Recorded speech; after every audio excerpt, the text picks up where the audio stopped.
Chapter 20. Mr. Collins was not left long to the silent contemplation of his successful love, for Mrs. Bennet, having dawdled about in the vestibule to watch for the end of the conference, no sooner saw Elizabeth open the door and with quick steps pass her towards the staircase, than she entered the breakfast-room and congratulated both him and herself in warm terms on the happy prospect of their nearer connection. Mr. Collins received and returned these felicitations with equal pleasure, and then proceeded to relate the particulars of their interview, with the result of which he trusted he had every reason to be satisfied, since the refusal which his cousin had steadfastly given would naturally flow from her bashful modesty and the genuine delicacy of her character. This information, however, startled Mrs. Bennet. She would have been glad to be equally satisfied that her daughter had meant to encourage him by protesting against his proposal, but she dared not believe it, and could not help saying so. "But depend on it, Mr. Collins, that Lizzie shall be brought to reason. I will speak to her about it directly. She is a very headstrong, foolish girl, does not know her own interests, but I will make her know it." "Pardon me for interrupting you, madam," cried Mr. Collins, "but if she is really headstrong and foolish, I know not whether she would altogether be a very desirable wife to a man in my situation, who naturally looks for happiness in the marriage state. If therefore she actually persists in rejecting my suit, perhaps it would be better not to force her into accepting me, because if liable to such defects of temper, she could not contribute much to my felicity." "Sir, you quite misunderstand me," said Mrs. Bennet, alarmed.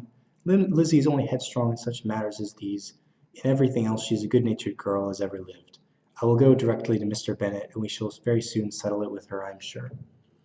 She would not give him much time to reply, but hurrying instantly to her husband, called out as she entered the library, "Oh, Mr. Bennet, you are wanted immediately. We are all in uproar. You must come make Lizzie marry Mr. Collins, for she vows she will not have him, and if you do not make haste he will change his mind and not have her." Mr. Bennet raised his eyes from his book as she entered, and fixed them on her face with a calm unconcern which was not in the least altered by her communication. "I have not the pleasure of understanding you," said he, when she had finished her speech. "Of what are you talking?" "Of Mr. Collins and Lizzie. Lizzie declares she will not have Mr. Collins, and Mr. Collins begins to say he will not have Lizzie." "And what am I to do on the occasion? It seems a hopeless business." "Speak to Lizzie about it yourself. Tell her that you insist upon her marrying him. Let her be called down. She shall hear my opinion." Mrs. Bennet rang the bell, and Miss Elizabeth was summoned to the library. "Come here, child," cried her father as she appeared. "I have sent for you on an affair of importance. I understand that Mr. Collins has made you an offer of marriage. Is it true?" Elizabeth replied that it was. "Very well. And this offer of marriage you have refused?" "I have, sir." "Very well. We now have come to the point. Your mother insists upon your accepting it. Is it not so, Mrs. Bennet?" "Yes, or I will never see her again. An unhappy alternative is before you, Elizabeth. From this day you must be a stranger to one of your parents. Your mother will never see you again if you do not marry Mr. Collins, and I will never see you again if you do." Elizabeth could not but smile at such a conclusion of such a beginning.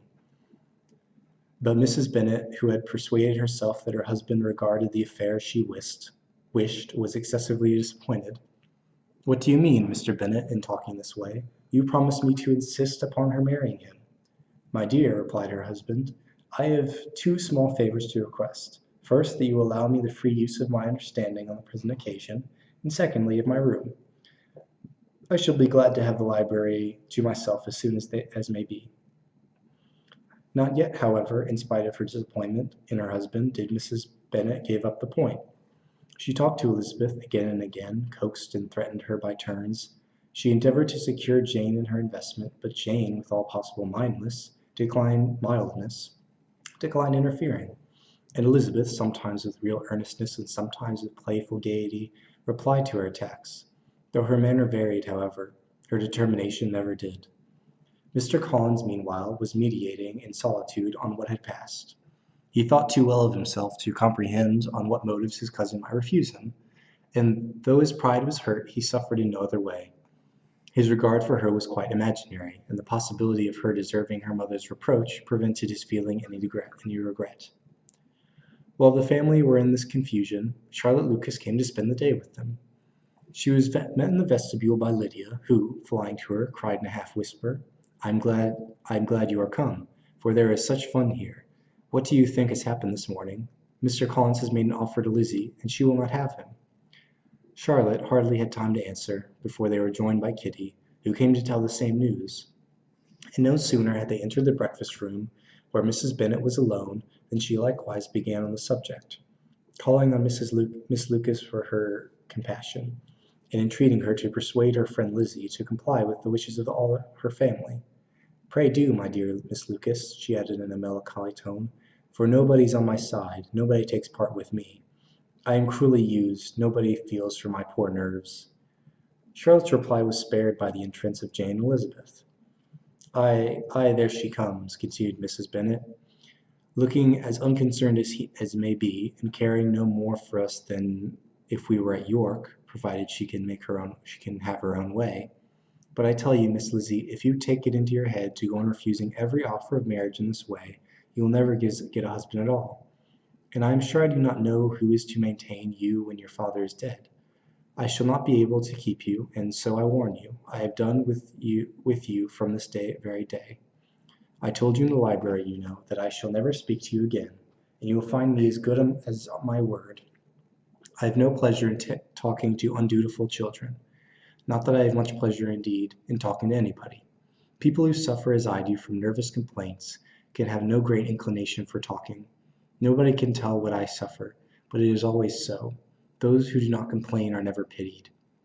Her daughters listened in silence to this effusion, sensible that any attempt to reason with her or soothe her would only increase the irritation. She talked on, therefore, without interruption from any of them, till they were joined by Mr. Collins, who entered the room with an air more stately than usual, and on perceiving whom, she said to the girls, "Now I do insist upon it that you, all of you, hold your tongues, and let me and Mr. Collins have a little conversation together." Elizabeth passed quietly out of the room. Jane and Kitty followed, but Lydia stood her ground, determined to hear all she could, and Charlotte, detained first by the civility of Mr. Collins, whose inquiries after herself and all her family were very minute, and then by a little curiosity, satisfied herself with walking to the window and pretending not to hear. In a doleful voice, Mrs. Bennet began the projected conversation. "Oh, Mr. Collins!" "My dear madam," replied he, "let us be for ever silent on this point. Far be it from me," he presently continued in a voice that marked his displeasure, "to resent the behaviour of your daughter. Resignation to inevitable evils is the duty of us all. The peculiar duty of a young man who has been so fortunate as I have been in early preferment, and trust I am resigned. Perhaps not the less so from feeling a doubt of my positive happiness had my fair cousin honoured me with her hand. For I have often observed that resignation is never so perfect as when the blessing denied begins to lose somewhat of its value in our estimation. You will not, I hope, consider me as showing any disrespect to your family, my dear madam, by thus withdrawing my pretensions to your daughter's favour, without having paid yourself and Mr. Bennet the compliment of requesting you to interpose your authority in my behalf. My conduct may, I fear, be objectionable in having accepted my dismission from your daughter's lips instead of your own. But we are all liable to error. I have certainly meant well enough through the whole affair. My object has been to secure an amiable companion for myself, with due consideration for the advantage of all your family, and if my manner has been all reprehensible, I here beg leave to apologize."